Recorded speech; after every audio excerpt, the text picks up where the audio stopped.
আসসালামু আলাইকুম রহমতুল্লাহি ওয়া বারাকাতুহু। এটা এমন একটা জায়গায় এসেছি, সেটা হচ্ছে প্রত্যেকটা মানুষের এই জায়গায় আসতে হবে একদিন। আল্লাহ যতদিন হায়াত দিয়েছে আমরা দুনিয়ায় থাকবো, তারপরেই এইখানে আসবো। মানে হঠাৎ করে বিকালবেলা একটু ঘুরতে আসলাম এইদিকে, তারপরে বন্ধু তার দাদির কবরটাই একটু পরিষ্কার করে দিচ্ছে। মানে আমরা যে কাজগুলোই করি ভেবে চিন্তে করবো, এবং এই জায়গাটা আসতে হবে সবার, এটা কিন্তু বিশ্বাস করতে হবে।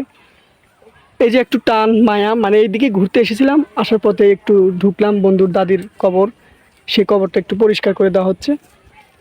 তো সবাই ভালো থাকবেন, এবং সবাই আমরা ফরজ ইবাদতগুলো পালন করব।